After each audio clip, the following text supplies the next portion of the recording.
أشهد أن لا إله إلا الله وحده لا شريك له وأشهد أن محمدا عبده ورسوله أما بعد فأعوذ بالله من الشيطان الرجيم بسم الله الرحمن الرحيم الحمد لله رب العالمين الرحمن الرحيم مالك يوم الدين إياك نعبد وإياك نستعين اهدنا الصراط المستقيم صراط الذين أنعمت عليهم غير المغضوب عليهم ولا الضالين.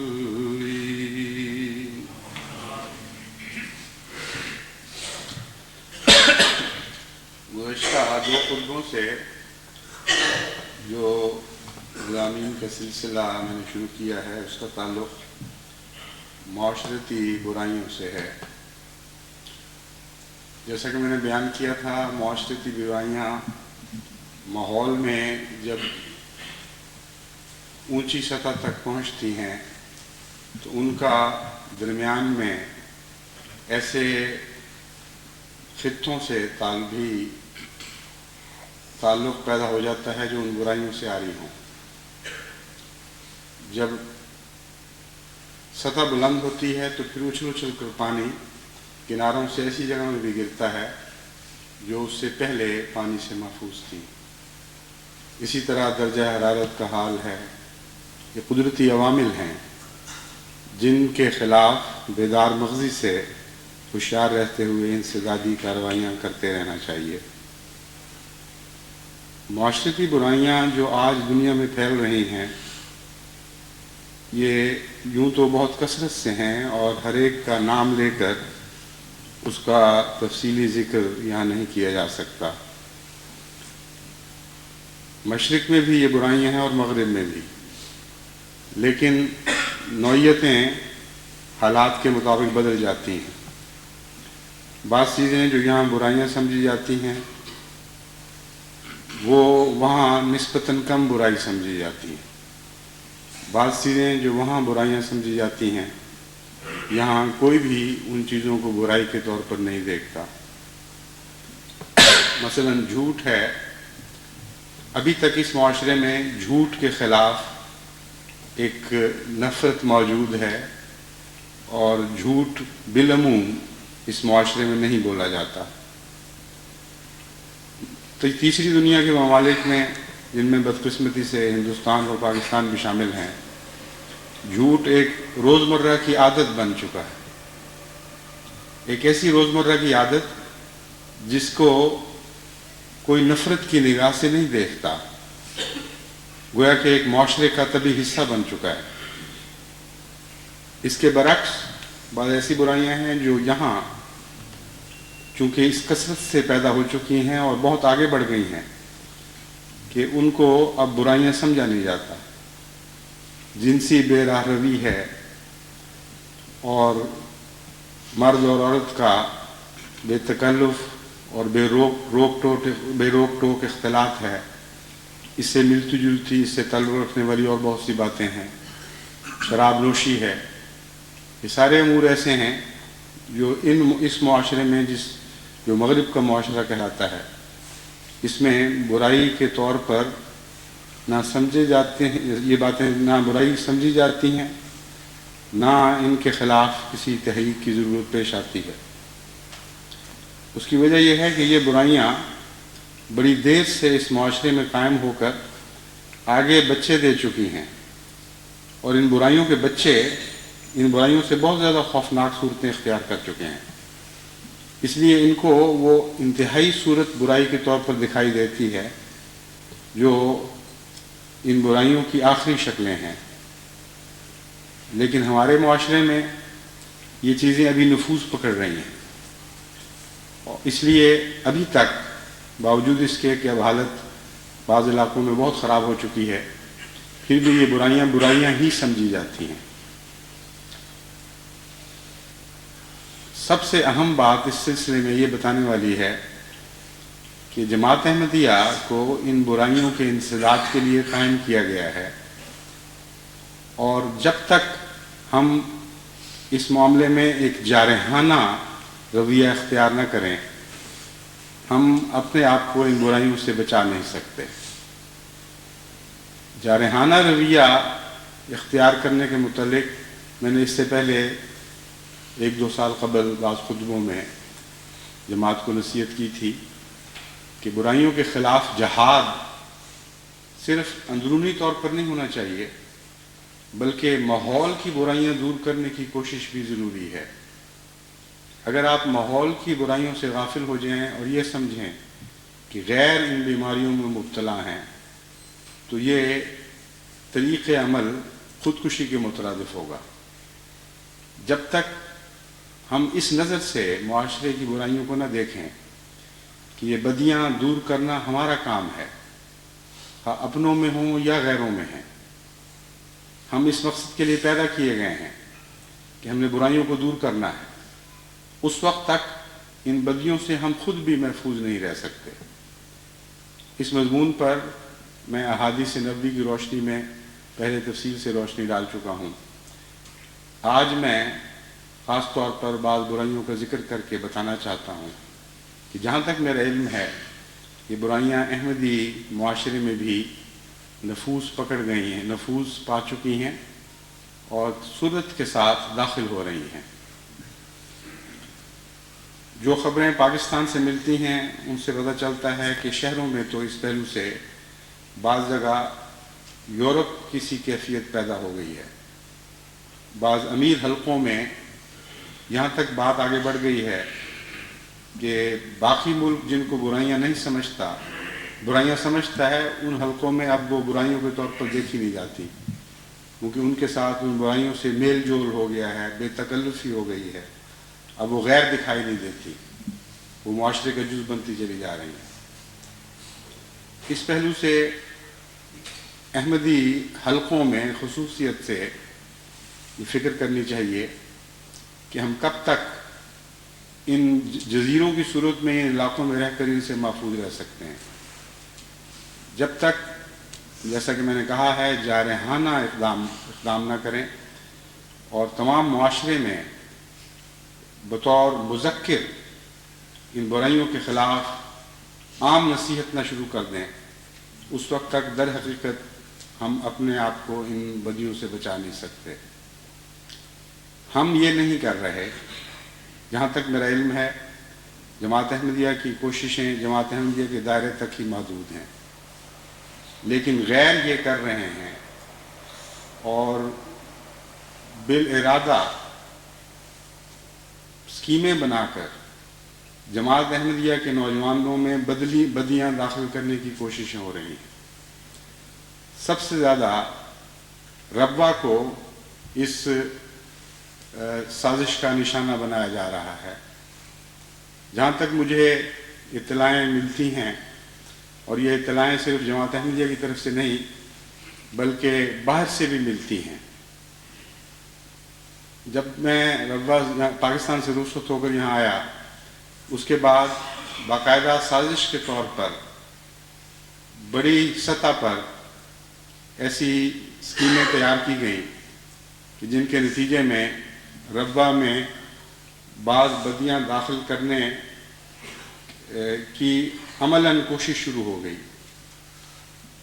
کیونکہ بروقت ہمیں ان باتوں کا علم ہو گیا، اس لیے دفاعی کوششیں بھی ساتھ جاری رہیں، لیکن جو لوگ منظم طریق پر اور پیسے کی مدد کے ساتھ اور حکومت کی سرپرستی میں اس قسم کے اقدامات کرتے ہیں ان کے ذرائع بہت وسیع ہوتے ہیں، اور چونکہ بعض برائیاں ایسی ہیں جو طبی کمزوری کے طور پر بڑی جلدی انسانی عادتوں میں راہ پا جاتی ہیں، اس لیے جہاں تک ظاہری مقابلے کا تعلق ہے، جسے کہتے ہیں آڈز ہمارے خلاف ہیں، اور ان کو اس معاملے میں بہت سی فوقیت حاصل ہے۔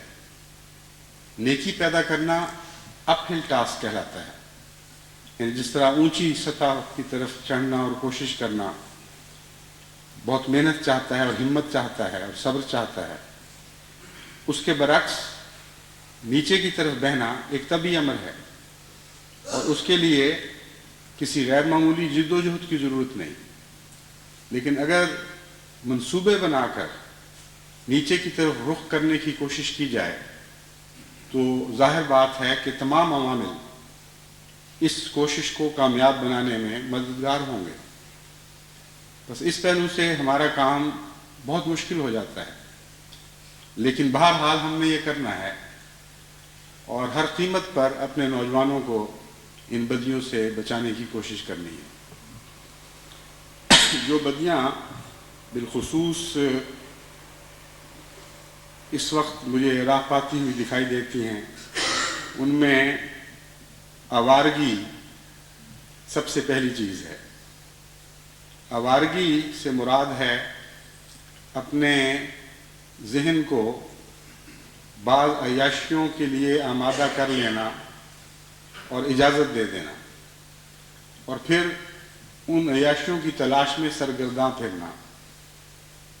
ہمارے ملک میں یہ بیماری خصوصیت کے ساتھ پائی جاتی ہے، اس لیے کہ وہاں بد ارادے کے باوجود عیاشی کے ذریعے اتنی آسانی سے میسر نہیں ہیں۔ مغربی ممالک میں بد ارادے کے ساتھ ہی عیاشی کے ذرائع بھی نسبتاً آسانی سے میسر آ جاتے ہیں۔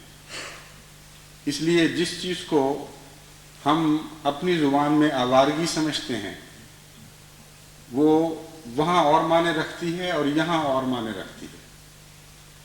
وہاں آوارگی اس طرح دکھائی دے گی کہ نوجوانوں کی ٹولیاں آپ کو بے مقصد بے وجہ بازاروں میں اور پبلک جگہوں میں گھومتی پھرتی دکھائی دیں گی، اور باوجود اس کے کہ ان کا کوئی خاص ارادہ کہیں ڈاکہ ڈالنے کا نہیں ہوتا، کسی لڑکی کو چھیڑنے کا نہیں ہوتا، لیکن ایک اندرونی بے چینی ان کے اندر دکھائی دیتی ہے۔ وہ چاہتے ہیں کہ کچھ ان کو ملے، وہ چاہتے ہیں کسی طرح وہ کوئی تسکین حاصل کریں، اس لیے وہ آپس میں خوشگپیاں کرتے ہوئے ایک دوسرے کو بعض ایسے دلچسپ فرضی یا حقیقی واقعات سناتے ہوئے جن سے طبیعتیں خاص طرف میلان اختیار کر لیں، بعض قسم کی خواہشیں بیدار ہوں اور زیادہ طبیعت میں جوش مارنے لگیں، ایسے قصے کرتے ہوئے وہ پھرتے رہتے ہیں۔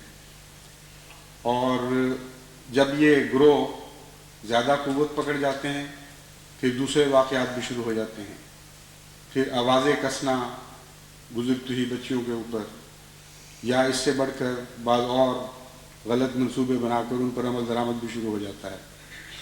تو آوارگی ایک ایسی چیز ہے جو ایک بیدار مغز انسان کو صاف سڑکوں پر کھلی کھلی دکھائی دے دیتی ہے، سوائے اس کے کہ کوئی اپنی آنکھیں بند کرے ارادتاً۔ یہ ایسی بیماری نہیں ہے جو دکھائی نہ دے اور سمجھ نہ آ سکے، اگرچہ اس پر معین ہاتھ نہیں ڈالا جا سکتا۔ امور عامہ یہ نہیں کہہ سکتی کہ آپ یہاں کیوں پھر رہے ہیں، لڑکے کہیں گے ہاں ہم پھر رہے ہیں، آپ کو اس سے کیا۔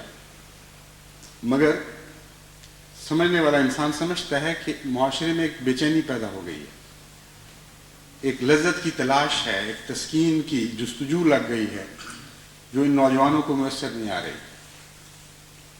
اس کے بعد ان میں سے کچھ طبقے پھر معین لذتوں کی تلاش میں الگ الگ یا دو دو یا تین تین کی صورت میں گھومتے پھرتے ہیں، بعض جگہ اڈے بناتے ہیں اور عموماً یہ اڈے آپ کو بازاروں میں دکھائی دیں گے۔ حضرت صلی اللہ علیہ وآلہ وسلم نے جو بازاروں کے خلاف نفرت کا اظہار فرمایا وہ دراصل اسی وجہ سے ہے۔ آوارگی کا بازاروں سے ایک عام تعلق ہے اور گہرا تعلق ہے۔ چنانچہ جنرل مرچنٹس کی دکانیں ہیں یا ویڈیوز بیچنے والی یا کسیٹس بیچنے والی دکانیں ہیں یا تصویریں اتارنے والی دکانیں ہیں یا ریسٹورانٹس ہیں، ان سب جگہوں میں پھر عموماً یہ لوگ راہ پا کر وہاں موقع کی تلاش میں رہتے ہیں تاکہ کوئی اور بگڑا ہوا مزاج اگر وہاں ہاتھ آ جائے تو اس کے ذریعے پھر اپنے بد تعلقات کو آگے بڑھائیں۔ یہ چیز بھی ایسی ہے جو شاید اس سطح پر معین جرم کے طور پر نہیں پکڑی جا سکتی، لیکن جو منتظمین ہیں جن کے سپرد معاشرے کی تربیت ہے وہ اگر آنکھیں کھول کر ان باتوں کو دیکھیں تو یہ نہیں کہا جا سکتا کہ یہ چیزیں مخفی پھرتی ہیں۔ سر عام آپ کو یہ باتیں ہوتی دکھائی دیں گی۔ آپ کو معلوم ہوگا کہ بعض بچیاں بھی بے احتیاطی کے ساتھ بعض دکانوں میں کثرت سے جاتی ہیں اور بے وجہ وہاں کھڑی ہو جاتی ہیں۔ آپ کو معلوم ہوگا کہ بعض لوگ بعض قسم کی فلمیں خریدنے کے لیے یا کرائے پر لینے کے لیے بعض آڈیو ویڈیو دکانوں پر کثرت سے جاتے ہیں اور پھر کسی جگہ انہوں نے اڈے بھی بنائے ہوئے ہوں گے جہاں جا کر وہ ان کو دیکھتے ہیں۔ اسی طرح اور بہت سی باتیں وہ سطح سے نیچے چلتی ہیں لیکن ان کی علامتیں سطح سے باہر پھر رہی ہوتی ہیں، اور یہ ہو نہیں سکتا کہ ایک سمجھدار انسان ان باتوں کو دیکھ کر معلوم نہ کر سکے کہ کیا ہو رہا ہے۔ جب اس سے نظر غافل ہو جاتی ہے تو پھر یہ بیماریاں اور رخ اختیار کر لیتی ہیں۔ ایسے لوگوں میں ڈرگ ایڈکشن کے پھیلانے کے احتمالات بہت زیادہ پیدا ہو جاتے ہیں۔ اگر تو طبی طور پر یہ عوامل آگے بڑھ رہے ہوں تو اس میں وقت لگتا ہے اور تیزی کے ساتھ معاشرہ خراب نہیں ہوتا، لیکن اگر اس صورتحال پر بعض فتنہ پرداز گہری نظر رکھتے ہوئے ان برائیوں کو بیرونی مدد دے کر آگے بڑھانے کی کوشش کریں تو پھر خطرہ پیدا ہو جاتا ہے کہ معاشرہ بڑی تیزی سے ان بدیوں کے شکار ہو جائے۔ چنانچہ چند سال پہلے بھی میرے علم میں یہ بات آئی تھی کہ یہ منصوبہ ایک جگہ بنایا گیا کہ ربوہ کے نوجوانوں کو نشہ آور دواؤں میں عادی بنا دیا جائے، اور اس کے لیے ان کو شروع میں مفت ایسی چیزیں مہیا کی جائیں، پھر جب وہ ان کے عادی بن جائیں پھر ان سے رفتہ رفتہ یہ حسن سلوک جس کو وہ سمجھتے ہیں اس کا ہاتھ کھینچا جائے اور ان کو مجبور کیا جائے کہ وہ پیسے مہیا کریں ان چیزوں کے لیے۔ پھر اس کے نتیجے میں چوریاں شروع ہوں گی، ڈاکے شروع ہوں گے، ایسے گروہ بن جائیں گے جو ہر قیمت پر روپیہ حاصل کر کے اپنی اس عادت کو تسکین دینے کی کوشش کریں گے۔ چنانچہ ان اطلاعوں کی توثیق بعض دفعہ اس طرح بھی ہوئی کہ بعض خواتین نے مجھے خط لکھا کہ ہمارا بچہ پہلے تو بے باک ہوا تھا، اب حالت یہ ہے کہ گھر کے پیسے چوری نہیں بلکہ زبردستی چھین کے لے کے جاتا ہے، اور بعض دفعہ چاقو دکھا کر بھی جب مجھے اکیلا پاتا ہے تو ڈراتا ہے کہ میں تم پر حملہ کر دوں گا یا تم سے سختی کروں گا جس قسم کی بھی مجھ سے ممکن ہے، مگر ہر طرح تم نے مجھے پیسے ضرور مہیا کرنے۔ ایسی مائیں بھی ہیں جو ایسی اطلاع دے دیتی ہیں، لیکن بہت سی ایسی مائیں بھی ہوں گی جو اطلاع نہیں دیتی، جو سمجھتی ہیں کہ ہماری عزت پر حرف آئے گا، یا اپنے بچوں کی محبت میں اندھی ہو چکی ہوتی ہیں اور ان پر وہ پردے ڈالتی ہیں۔ بعض مائیں ہیں جو بچوں کے باپ کو بتا دیتی ہیں بعض ان سے بھی مخفی رکھتی ہیں، یہاں تک کہ بیماری حد سے بڑھ جاتی ہے۔ بہرحال جب ان باتوں کی اطلاعیں ملنی شروع ہوئیں تو جس حد تک بھی ممکن تھا ان کے خلاف انسدادی تدابیر اختیار کی گئی، لیکن اس وقت جو انسدادی تدابیر میرے ذہن میں ہیں ان کا تعلق پکڑ دھکڑ سے نہیں ہے۔ میرے ذہن میں جو امور عامہ کا تصور ہے، یا امور عامہ سے مراد صرف وزارت امور عامہ نہیں، ہر جماعت میں امور عامہ کا شعبہ قائم ہے، وہ سیکرٹری جن کا ان کاموں سے تعلق ہے وہ سب اس وقت میرے مخاطب ہیں۔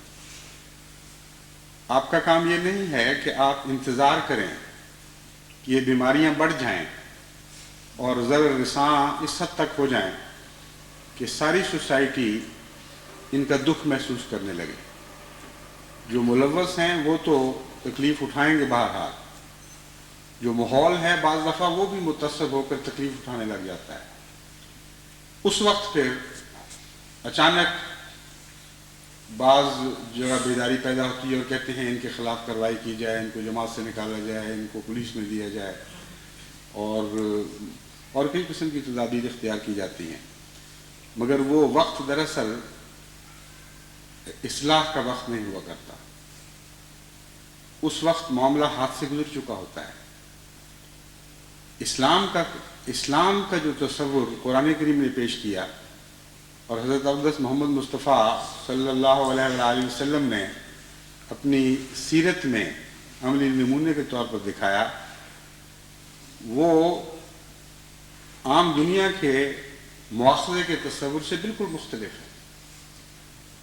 وہاں برائیاں ابھی جڑ بھی نہیں پکڑ چکی ہوتی، کوشش کر رہی ہوتی ہیں، تو ان کے خلاف انسدادی کارروائی شروع ہو جاتی ہے۔ اور تمام تذکیر کا نظام جو قرآن کریم میں ملتا ہے اور جس کو ہم نے سنت کی شکل میں حضرت اقدس محمد مصطفیٰ صلی اللہ علیہ وآلہ وسلم کی سیرت میں جاری دیکھا ہے، وہاں آپ کو پھل کا انتظار کرتے ہوئے لوگ دکھائی نہیں دیں گے، یعنی کڑوے پھل کا انتظار کرتے ہوئے لوگ دکھائی نہیں دیں گے۔ آپ کو ایسے مدبر دکھائی دیں گے جو یہ نظر رکھتے ہیں کہ بیج کہاں گرا ہے اور وہ کون سی زمین ہے جو اس کو نشو و نما دینے کے لیے آمادہ دکھائی دیتی ہے، اور وہاں سے اس کی بیخچنی کی جاتی ہے۔ سب سے پہلے جیسا کہ میں نے بیان کیا تھا، یہ برائیاں نیت پر حملہ کرتی ہیں اور پہلے نیتیں بگڑا کرتی ہیں۔ چنانچہ حضرت اقدس محمد مصطفیٰ صلی اللہ علیہ وآلہ وسلم نے ہمیں متنبہ فرمایا کہ سب سے پہلے اپنی نیتوں کی فکر کرو۔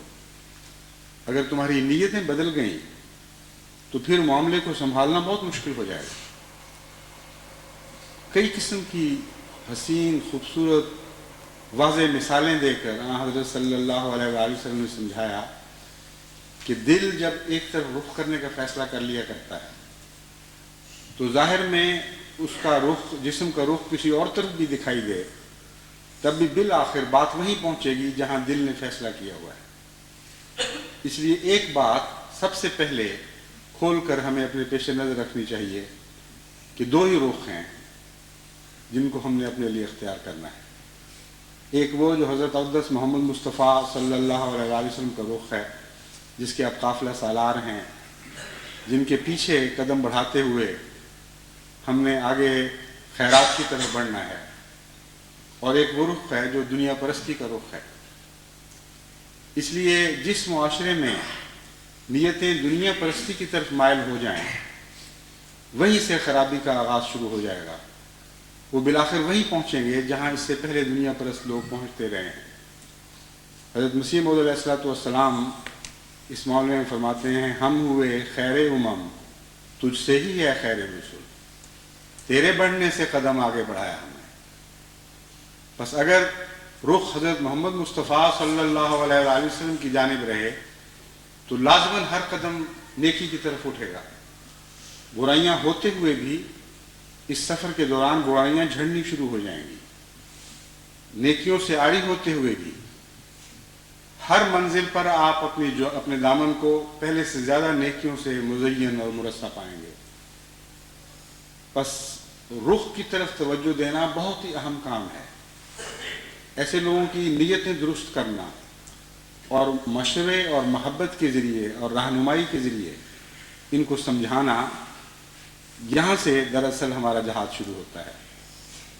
انتظار کرتے رہنا کہ جرم حد سے بڑھ کر ایک بھیانک شکل اختیار کرے، پھر اس پر انسدادی کارروائیاں تو ہو نہیں سکتی،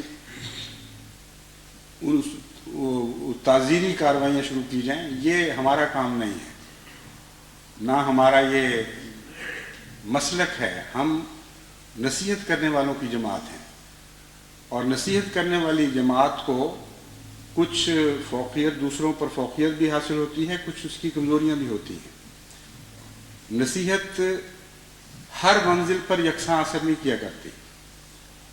نصیحت چونکہ زیادہ تر انسدادی کارروائی سے تعلق رکھتی ہے، اس لیے بیماری ابھی آغاز میں ہو تو نصیحت کو اس کے اوپر بہت زیادہ رسوخ حاصل ہوتا ہے، بہت زیادہ قوت حاصل ہوتی ہے، اور جب بڑھ جاتی ہے تو جتنی بیماری بڑھتی ہے اتنی نصیحت نسبتاً کمزور اثر دکھانے لگتی ہے.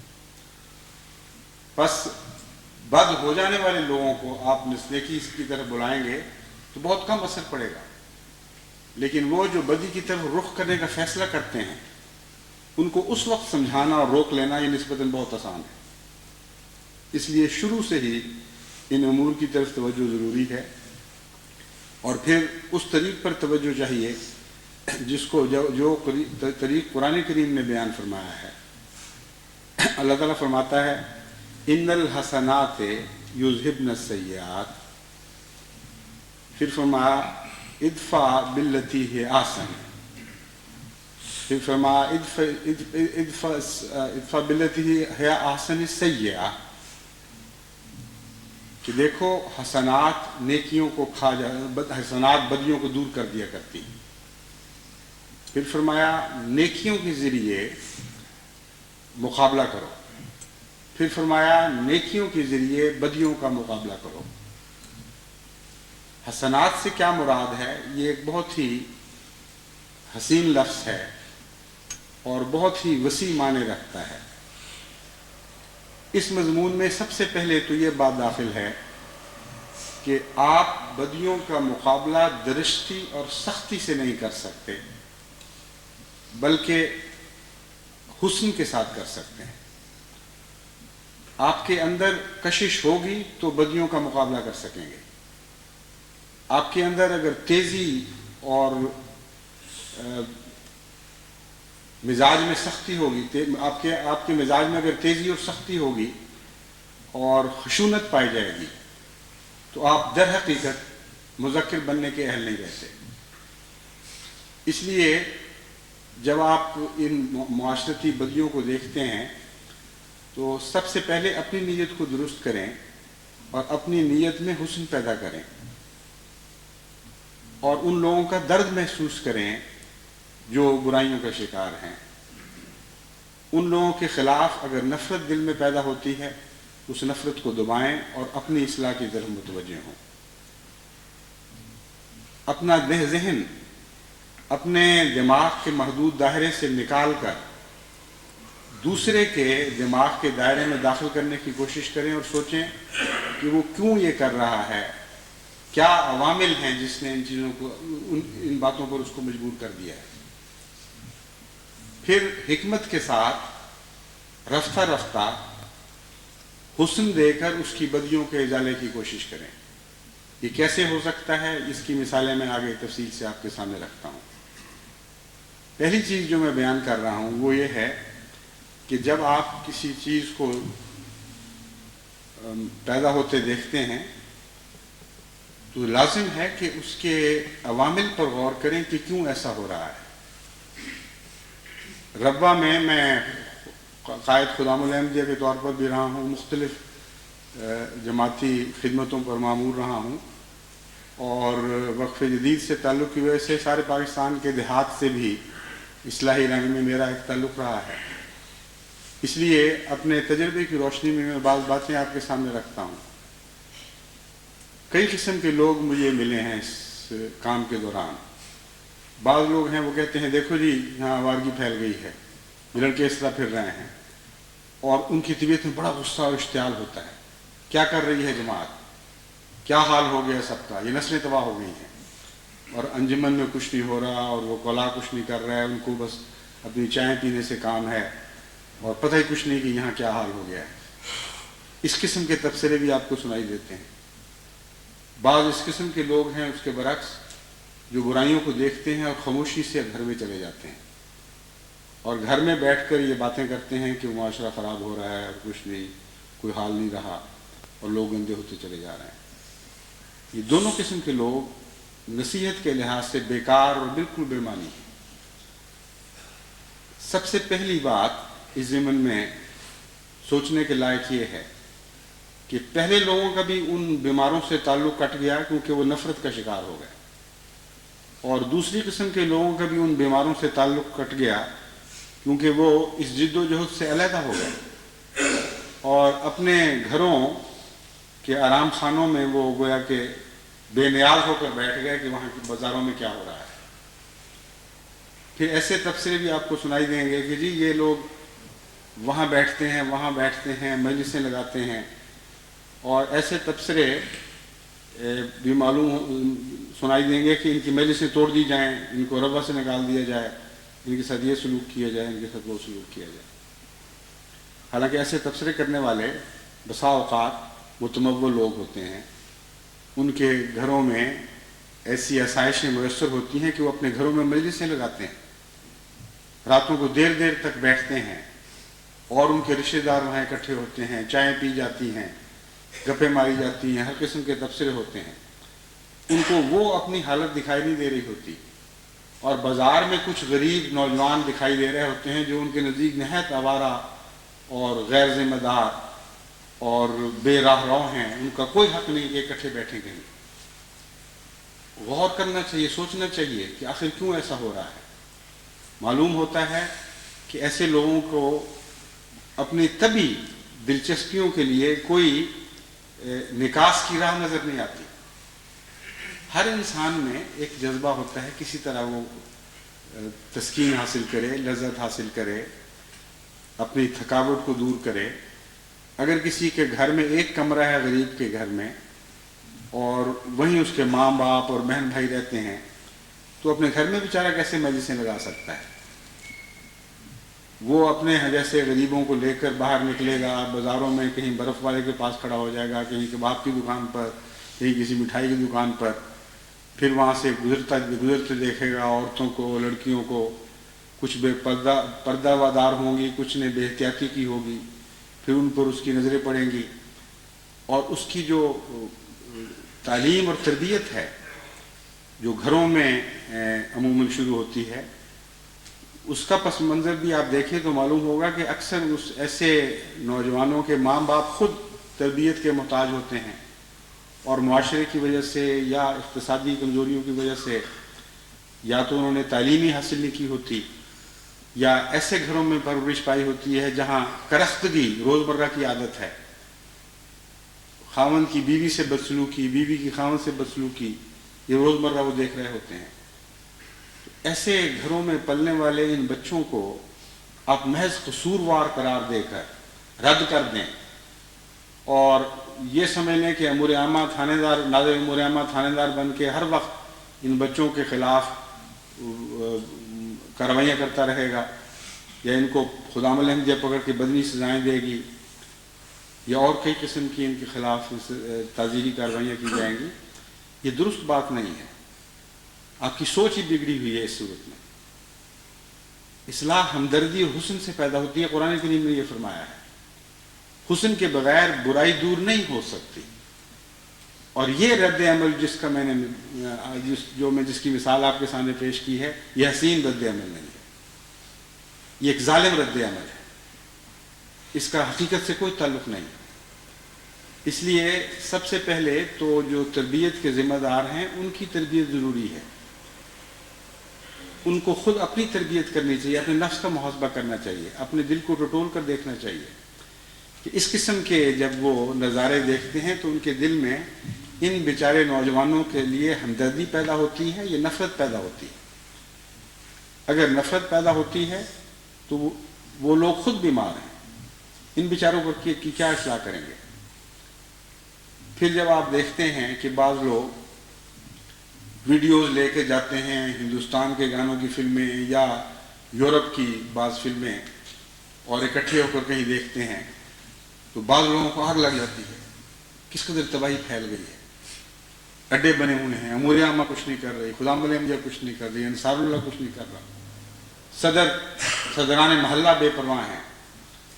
وہ یہ نہیں سوچتے کہ ان میں سے جو متمول ہیں ان کے گھروں میں بھی ٹیلی ویژنز ہیں، ان کے گھروں میں بھی سہولتیں ہیں، ان کی کمزوریوں پر معاشرے کی ان کی کمزوریوں پر ان کے حالات نے پردہ ڈالا ہوا ہے، ان کی اقتصادی حالت نے پردہ ڈالا ہوا ہے، اور وہ لوگ بھی گھر میں روزانہ ایسی باتیں کرتے ہیں اور ان سے زیادہ کرتے ہیں جن کو کبھی مہینے میں ایک دفعہ کوئی ویڈیو مل گئی بیچاروں کو۔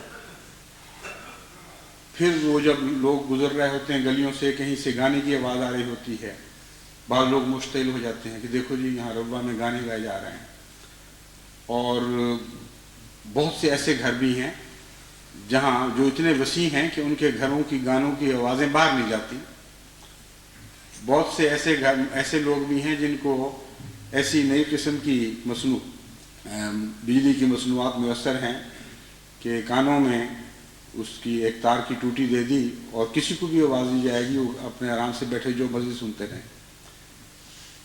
تو حقیقت پر نظر رکھے بغیر محض تنقید سے اصلاح نہیں ہو سکتی۔ یہ ٹھیک ہے کہ گانوں کے اوپر کسی زمانے میں جماعت میں بہت سختی ہوا کرتی تھی، اور بعض لوگ ان میں سے ایسے ہیں جن کو قادیان کے وہ زمانے یاد آ جاتے ہیں۔ وہ کہتے ہیں جی دیکھو قادیان میں فلاں جگہ گانے کی آواز آئی تھی تو امور عامہ نے یہ کام کیا تھا، ان کو گھروں سے نکال دیا تھا، ان کی دکانیں بند کرا دی تھی۔ لیکن وہ یہ نہیں سوچتے کہ وہ کون سا ماحول تھا اور یہ کون سا ماحول ہے۔ وہ حضرت مسیح موعود علیہ السلام کے تربیت یافتہ صحابہ کی نسلیں تھیں جن کے والدین نے اپنے گھروں میں سوائے تلاوت یا پاکیزہ نظموں کے کچھ بھی نہیں سنا ہوا تھا۔ ان کی نسلیں جب نرمی اختیار کر رہی تھی تو اس سے بہت اجنبیت پیدا ہوتی تھی ماحول میں، اور جو ماحول دوسرا ہندوستان کے معاشرے کا تھا وہ بھی اتنا بد نہیں تھا۔ اب صورتحال اس سے بالکل مختلف ہے۔ ان میں سے بہت سے جو نوجوان آج ہمارے شہروں میں یا محلوں میں آباد ہیں، جو احمدی بھی ہیں، ان میں سے بھاری اکثریت ایسی ہے جنہوں نے اعلیٰ بزرگوں کی تربیت حاصل نہیں کی۔ ربوہ میں بھی ارد گرد سے، صرف ارد گرد سے نہیں بلکہ سارے پاکستان سے، بلکہ اس سے باہر سے بھی بہت سے ایسے لوگ آباد ہوئے ہیں جا کر جن کا اپنا تربیتی پس منظر بہت کمزور ہے۔ ایسے لوگ جو مشرقی افریقہ سے وہاں گئے یا انگلستان سے گئے یا اور دوسرے ملکوں سے گئے، انہوں نے اپنے ماحول میں اس سے بہت زیادہ گانے سنے، رقص و سلوک دیکھے، فلمیں روزمرہ چلتی دیکھیں، اور ان کے نزدیک یہ کوئی برائی نہیں تھی۔ وہ یہ ساری چیزیں نہ صحیح، ان میں سے کچھ چیزیں لے کر ربوہ پہنچ گئے۔ پھر جیسا کہ میں نے بیان کیا، اقتصادی بدحالی کی وجہ سے بہت سے آراموں سے یہ لوگ محروم ہیں۔ نہ ان کے گھروں میں پنکھے ہیں، نہ ان کے گھروں میں علیحدہ بیٹھنے کی جگہ ہیں، نہ ان کو اچھا کھانا میسر ہے۔ ان بیچاروں کی عیاشی کی انتہا یہ ہے کہ اچھا گانا سن لیں، اور جب وہ سنتے ہیں تو آپ لوگ ان کو ایسی غضب کی نظر سے دیکھتے ہیں کہ تباہ ہو گئے ہیں یہ لوگ، ذلیل لوگ ہیں، انہوں نے ساری دنیا کو تباہ کر کے رکھ دیا ہے، اور جماعت احمدیہ کے اوپر داغ لگ گئے ہیں۔ ان کو زبردستی، جس طرح جراح گندے عضو کو کاٹ کے پھینکتا ہے، ان کو کاٹ کر اپنے معاشرے سے الگ کر دو۔ یہ غیر حقیقی باتیں ہیں۔ اس کا مطلب یہ ہے کہ ہم خود ایک تصنع کی زندگی بسر کر رہے ہیں اور تصنع کی حالت میں سوچ رہے ہیں۔ ان سب لوگوں کی مجبوریوں اور تکلیفوں پر نظر رکھنا ضروری ہے۔ وہ تکلیفیں اصل بیماریاں ہیں، وہ ناداری کی حالتیں اصل بیماریاں ہیں۔ ان معاملات میں آپ ان سے ہمدردی نہ رکھیں، اور بیچارے اپنے معصومانہ رنگ میں تھوڑا سا بھی اپنے دل کی تسکین کا سامان پیدا کریں تو آپ غیظ و غضب کا شکار ہو جائیں، یہ ہے اصل بیماری روحانی جو آپ کو لاحق ہے۔ اس لیے سب سے پہلے تو اصلاح کرنے والوں کو اپنے نفس کی اصلاح کرنی چاہیے۔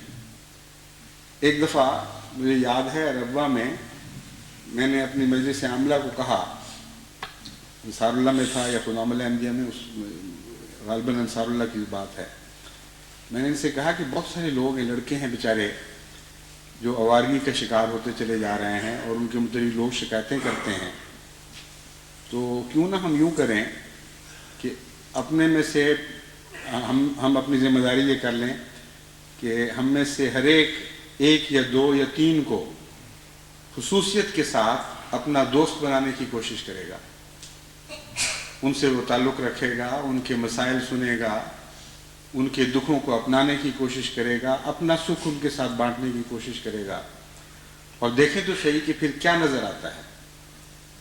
چنانچہ ہم میں سے جس نے بھی اس نصیحت پر عمل کیا اس کی اپنی حالت بدل گئی۔ بعض نے مجھے بتایا کہ بڑے دردناک حالات ہیں، ہم نے جب ان کے پاس بیٹھے، ان سے چائے پہ بلایا، اول تو وہ حیران رہ گئے کہ ہمارے تو لوگ منہ پہ تھوکا کرتے تھے کہ یہ کون خبیث انسان ہے، اور یہ اچھا والا معزز شریف آدمی یہ اپنے گھر چائے پہ بلا رہا ہے۔ کہتے ہیں اسی احسان کے سلوک نے اس کی حالت بدلی۔ پھر جب اس کے حالات معلوم کیے تو پتہ لگا کہ یہ بہنوں کا حال ہے، یہ فلاں بھائیوں کا حال ہے، ماں باپ کی اس طرح ناچاکی ہے، یہ گھر میں غربت کا ماحول ہے، یہ تنگیاں ہیں۔ تو بجائے اس کے کہ ایسے شخص سے وہ نفرت کرتے، ان کے لیے ان کے دل میں ہمدردی پیدا ہوئی، محبت پیدا ہوئی، ان کے لیے کئی ایسے اقدامات کا موقع ملا جو اپنے کمزور بھائی کے لیے ایک نسبتاً متمول بھائی کیا کرتا ہے۔ حسب توفیق ان کی خدمت کی توفیق ملی ان کو۔ اور بعض ایسے نوجوان تھے جن کے متعلق میری رپورٹیں یہ تھیں کہ یہ اتنے گندے ہو چکے ہیں کہ اس لائق نہیں کہ ان کو ربوہ میں ٹھہرنے دیا جائے۔ ان کے اندر سے بڑے بڑے پیارے نوجوان پیدا ہونے شروع ہو گئے۔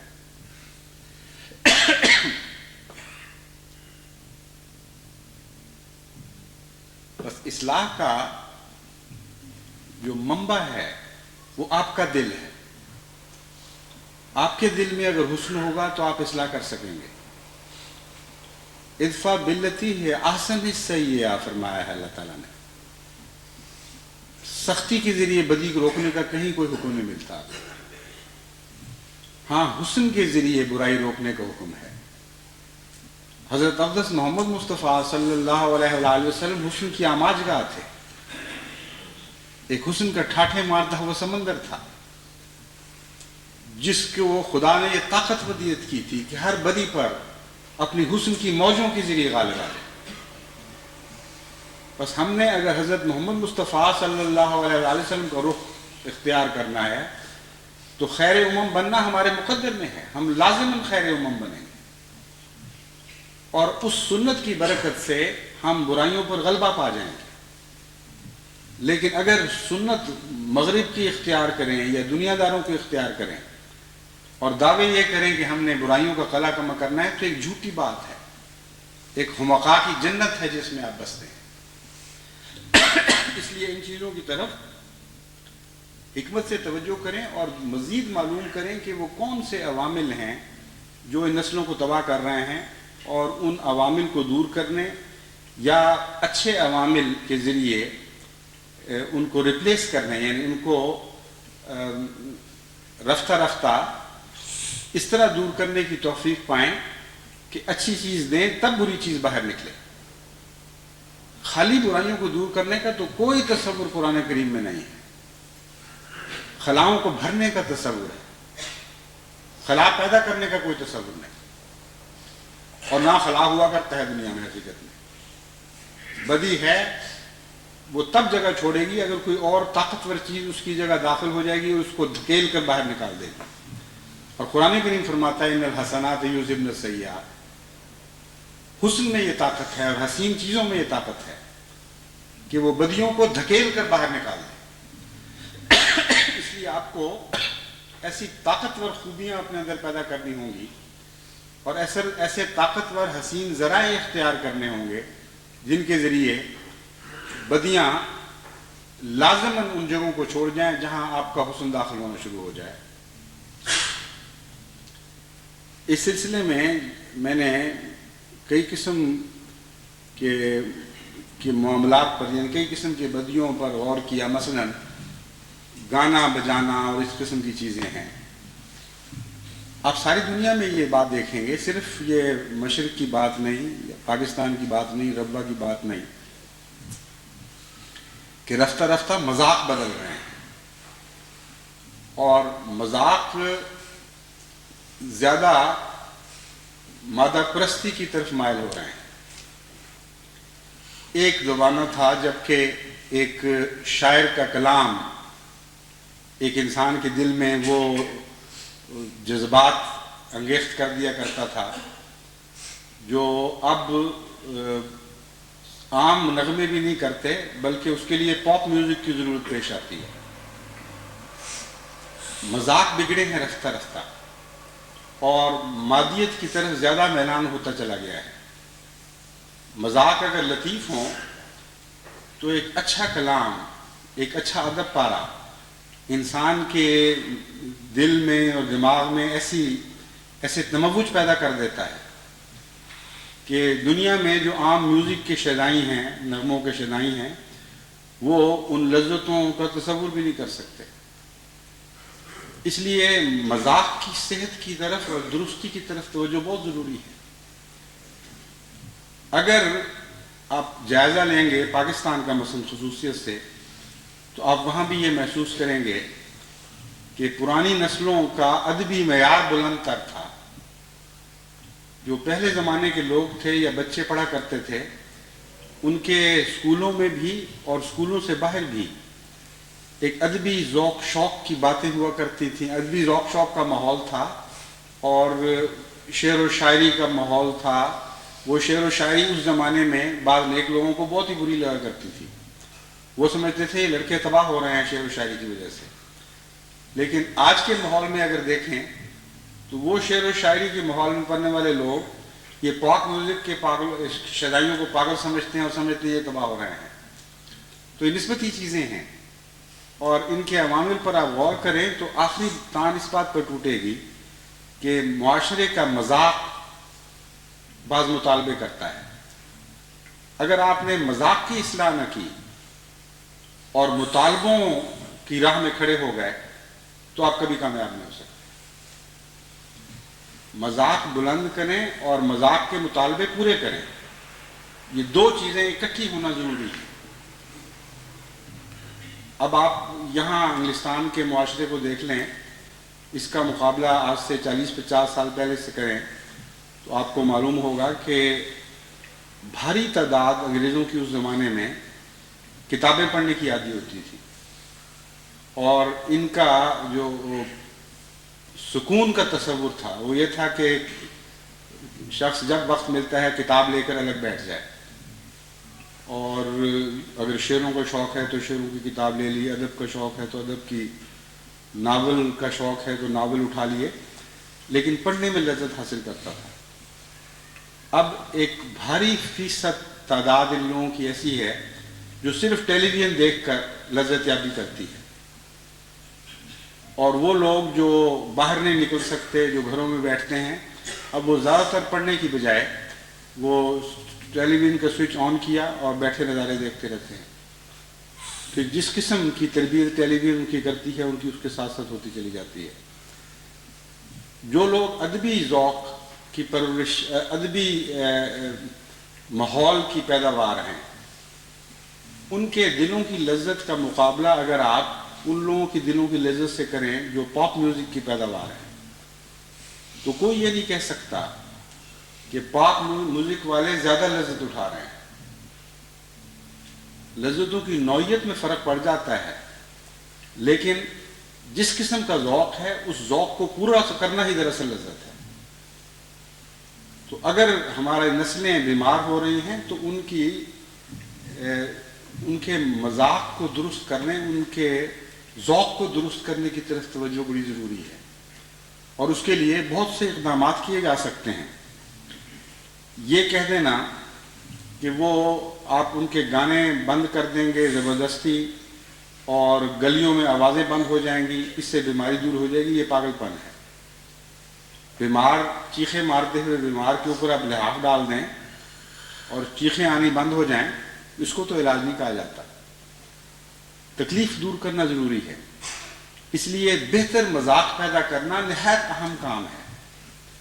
اس کے لیے میں نے بہت سے ذرائع سوچے ہیں، ان کے متعلق انشاءاللہ میں ہدایتیں جاری کروں گا۔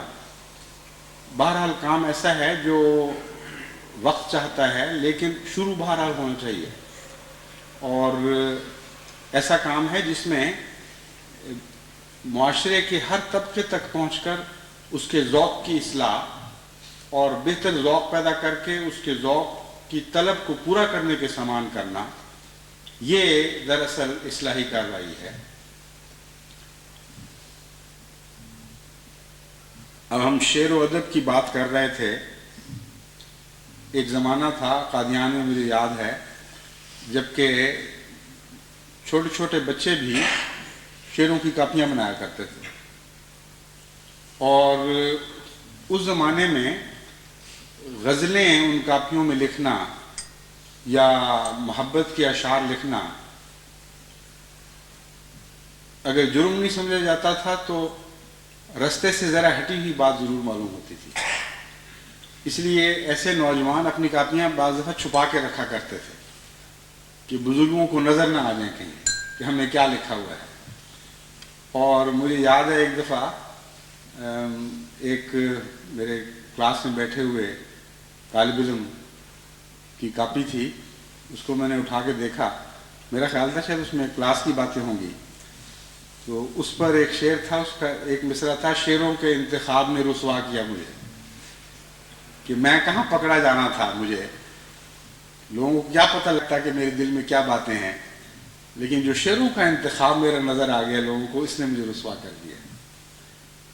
اس زمانے وہ معصوم زمانہ تھا، یہ حال تھا، لیکن ان شعروں میں بھی وہ نوجوان اتنی لذت پاتے تھے اور شعر ان کے ذوق کی تعمیر بھی کیا کرتے تھے کہ اس کے نتیجے میں سلجھی ہوئی نسلیں پیدا ہوئی ہیں۔ پھر وہی ذوق تھا جو تبدیل ہو کر حضرت مسیح موعود علیہ السلام کے اشعار کی سے لذت حاصل کرنے کی صلاحیت پیدا کر گیا۔ اگر ادبی ذوق ہی نہیں ہے تو آپ اس کو دوسری طرف اسی قسم کی چیز میں منتقل کر نہیں سکتے۔ جن کو شعر و شاعری کا شوق ہے وہی پھر آخر اعلیٰ درجے کے لطیف مضامین کو سمجھنے کی صلاحیت رکھتے ہیں اور اعلیٰ درجے کے کلام سے لذت یابی کی صلاحیت پت رکھتے ہیں۔ چنانچہ ایسے نوجوان ہیں جن کو میں نے بچپن میں ہم بہت سے ایسے نوجوانوں کو جانتے تھے جن کا ابتدائی ذوق صرف دنیاوی شاعروں کے کلام تک محدود تھا، لیکن رفتہ رفتہ پھر وہ دینی مضامین کی طرف منتقل ہو گیا، پھر وہ حضرت مسیح موعود علیہ السلام کے کتب کے شاعری ہو گئے، آپ کے غلام کے عاشق بن گئے، اور رفتہ رفتہ ان کی کیفیت بدلنی شروع ہوئی۔ تو سوال یہ ہے کہ وہ چیزیں جو اس زمانے میں جرم دکھائی دیتی تھیں، در حقیقت وہ جرم نہیں تھیں، بلکہ انسانی فطرت کے ساتھ ایک تعلق رکھنے والی ایسی باتیں تھیں جن کو ہم جدا نہیں کر سکتے۔ ادب لطیف جس کو کہتے ہیں، اس کے لیے انسانی فطرت میں خدا نے ایک طلب رکھ دی ہے۔ اگر اس طلب کو آپ پورا نہیں کریں گے اور رستہ بند کریں گے تو پھر یہ کسی اور رخ کو اختیار کرے گی، کوئی اور رستہ اپنا بنائے گی جو اس سے بدتر ہوگا۔ اس لیے ایک طریق مثلا یہ بھی ہے کہ بجائے اس کے کہ آپ سختی اور تشدد سے فلمی گانوں کے رجحان کو بند کریں، آپ اچھے شعراء کا کلام جو نہایت اعلیٰ درجہ کا طبیعتوں پر اثر کرنے والا کلام ہے، اس کو بغیر میوزک کے اچھے گانے والوں کے سے پڑھوا کر ان کے کیسٹس مہیا کریں، اور وہ جو بیچارے کیسٹس بیچنے والے ہیں ان کی روزی کا بھی خیال کریں.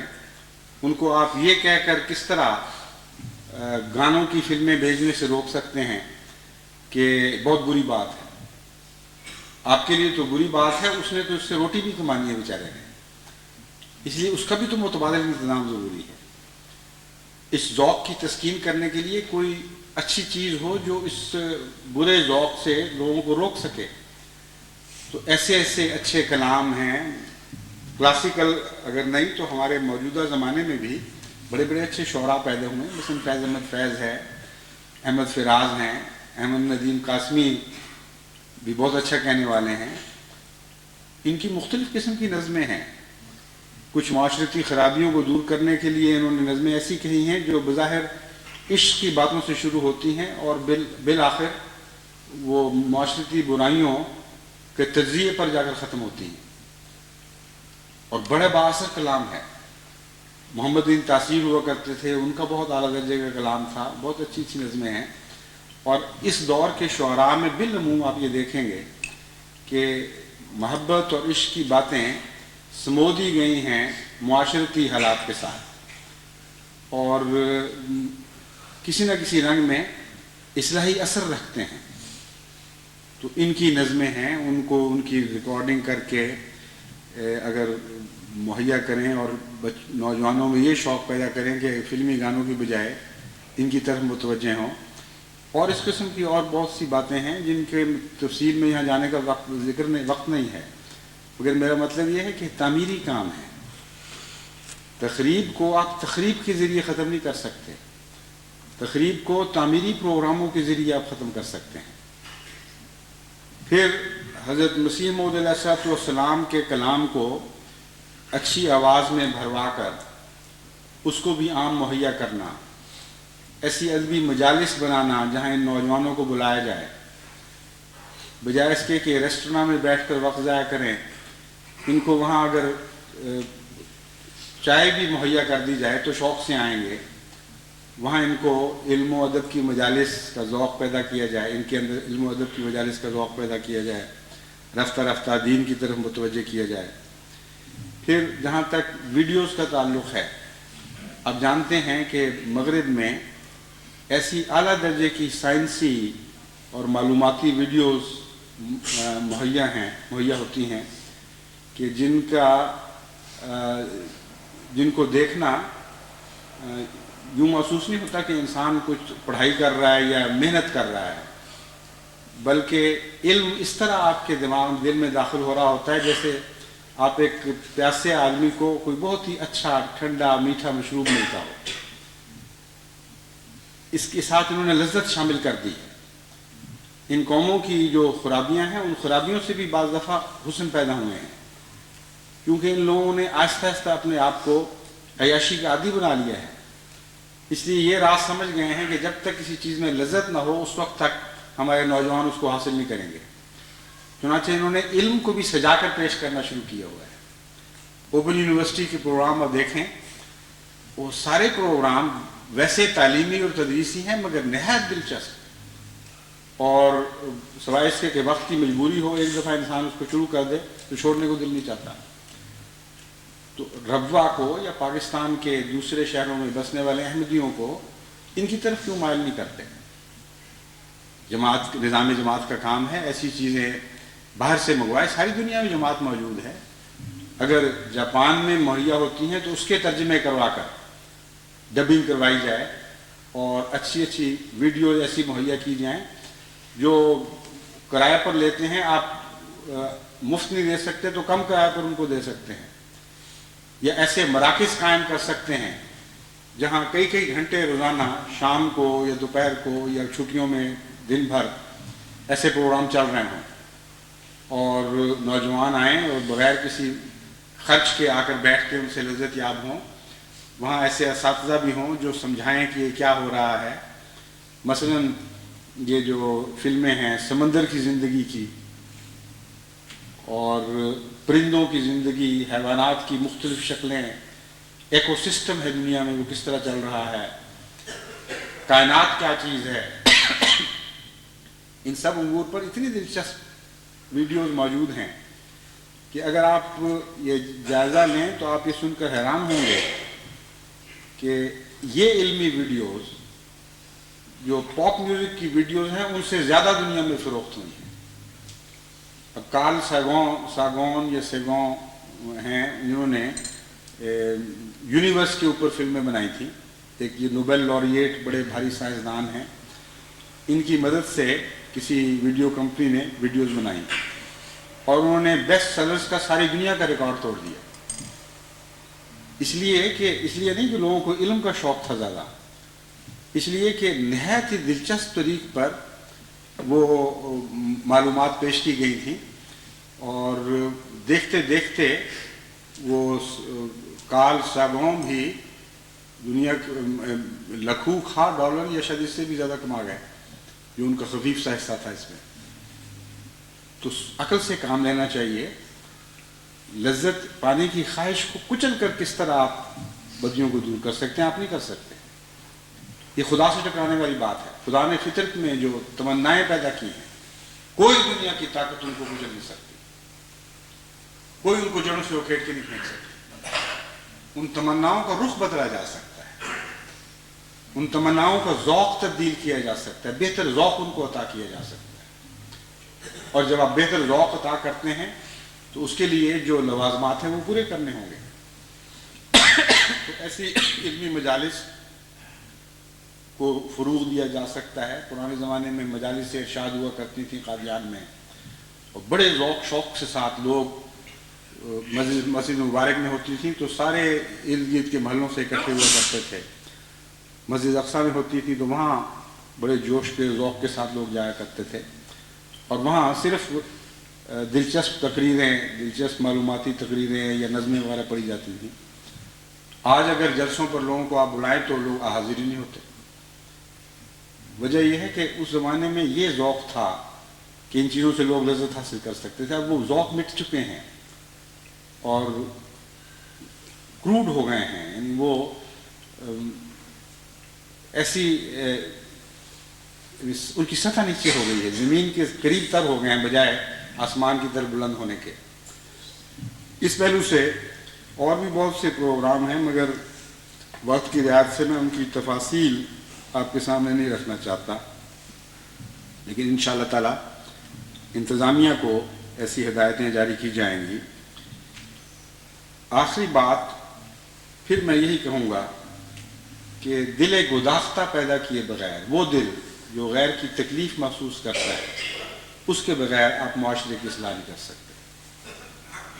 اور یہ دل گداختہ اپنوں اور غیروں میں فرق نہیں کیا کرتا۔ آپ صرف اپنوں کے لیے دل میں ان باتوں کا دکھ محسوس نہ کریں، بلکہ غیروں کے لیے بھی کریں۔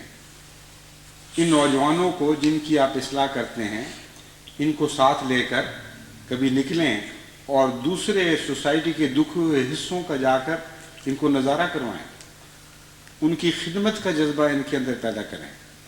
یہ بھی ایک نہایت اعلیٰ درجے کی لذت ہے۔ جس کو یہ ذوق عطا ہو جائے وہ بعض دفعہ باقی سب لذتوں سے بے نیاز ہو جایا کرتا ہے۔ اس لیے بڑی حکمت کے ساتھ رفتہ رفتہ آگے قدم بڑھانے پڑیں گے۔ یہ وہ لوگ ہیں جو آئندہ احمدیت کا مستقبل ہے۔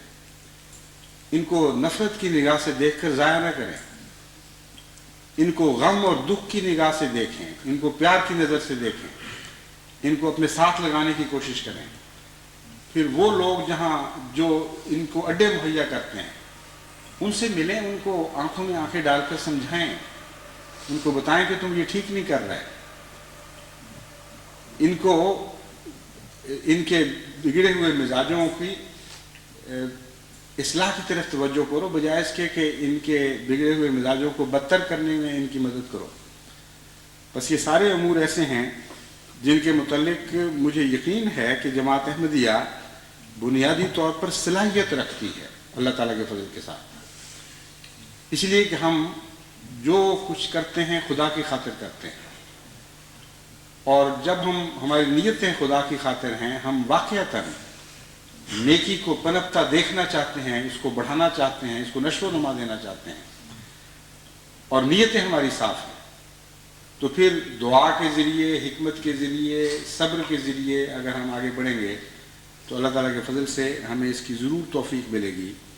میں نے بار بار ربوہ کے حوالے دیے ہیں اس وجہ سے کہ ربوہ کی دوری کی وجہ سے مجھے شدید فکر رہتی ہے کہ ربوہ میں کیا ہو رہا ہے، اس لیے کہ اگرچہ مرکز بظاہر مرکز فی الحقیقت تو خلیفہ وقت کے ساتھ ہی گھومتا ہے، لیکن جو انتظامیہ مرکز ہے وہ بہرحال ربوہ میں ہے۔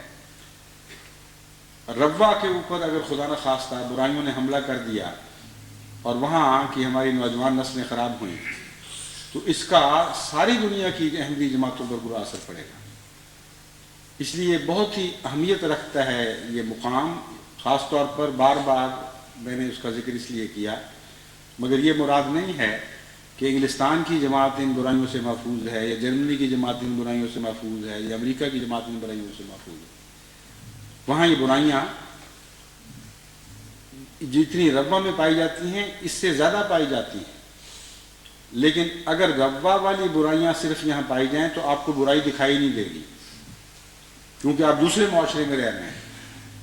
یہاں آپ سمجھیں گے بڑا ہی شریف نوجوان ہے، وہ صرف گانے سنتا ہے، باہر نہیں نکلتا، ڈانس کرنے نہیں جاتا، شراب نہیں پیتا، وہ اور کئی قسم کے بد کام نہیں کر رہا، ڈرگ کا عادی نہیں ہے، تو آپ تو اس کو ایک بڑا متقی اور بزرگ سمجھ رہے ہوں گے، جس بیچارے کو وہاں نہایت ہی ذلیل اور رسوا اور گندا انسان سمجھا جاتا ہے۔ تو معاشرے کے فرق کے ساتھ برائیوں کے تصور بھی بدل جاتے ہیں۔ آپ کو اور قسم کے خطرات ہیں، امریکہ کو اور قسم کے خطرات ہیں، ہر ملک میں یہ خطرات بہرحال ہیں، اور ساری دنیا کی جماعتوں کی انتظامیہ کو ان خطرات کا تجزیہ کر کے حسب حال مناسب کارروائیوں کی طرف توجہ کرنی چاہیے۔ ان سارے امور کے ساتھ دعا کو ہمیشہ یاد رکھیں۔ میں پھر بھی یاد کراؤں گا، خصوصیت سے اس کا ذکر آخر پہ کروں گا، لیکن یہ یاد رکھیں کہ ہماری کوئی کوشش بھی برکت حاصل نہیں کر سکتی جب تک دعا کے ذریعے ہم ان کوششوں کو سیراب نہ کریں۔ ہماری کوششیں شجر طیبہ ہیں، اور ہر درخت پانی کا محتاج ہوا کرتا ہے۔ شجر طیبہ خصوصیت کے ساتھ آسمانی پانی کا محتاج ہوتا ہے، جو دعا کے ذریعے میسر آیا کرتا ہے۔ اللہ تعالیٰ ہمیں توفیق عطا فرمائے کہ اس عظیم جد و جہد کا ہم حق ادا کر سکیں۔ ابھی ہمیں بہت محنت کرنے کی ضرورت ہے۔ میں آئندہ خطبے میں آئندہ خطبے میں تو نہیں، اگلے آئندہ خطبے میں تو تحریک جدید کا ذکر ہوگا خصوصیت کے ساتھ، اس کے بعد انشاءاللہ حسب توفیق اس مضمون کو آگے بڑھا کر آپ کو یہ بات سمجھانے کی کوشش کروں گا کہ اگلی صدی جس میں ہم نے داخل ہونا ہے اس میں دن بہت تھوڑے رہ گئے ہیں، اور کام ہمیں بہت زیادہ کرنے ہیں۔ بہت سی ایسی برائیاں ہیں جو ابھی تک ہمارے ساتھ چمٹی ہوئی ہیں، ان کو جسم سے اتار پھینکے بغیر، اپنے آپ کو ہلکا کیے بغیر، صاف ستھرا اور پاکیزہ بنائے بغیر اگر ہم اگلی صدی میں داخل ہوں گے تو پھر اگلی صدی کے پرلے کنارے پر جو برائیاں ظاہر ہوں گی آپ اندازہ کر سکتے ہیں کہ ان کا کیا حال ہوگا۔ اللہ تعالی ہمیں توفیق عطا فرمائے کہ اس عظیم کام کا حق ادا کر سکیں۔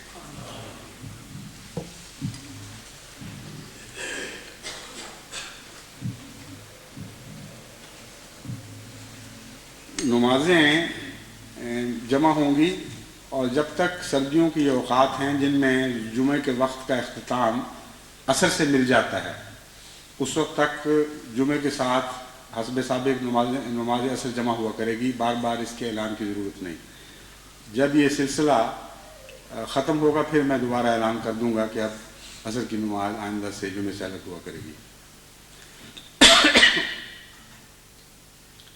الحمدللہ نحمدہ ونستعینہ ونستغفرہ ونؤمن بہ ونتوکل علیہ ونعوذ باللہ من شرور انفسنا ومن سیئات اعمالنا من یہدہ اللہ فلا مضل لہ ومن یضللہ فلا ہادی لہ ونشہد ان لا الہ الا اللہ وحدہ لا شریک لہ ونشہد ان محمدا عبدہ ورسولہ۔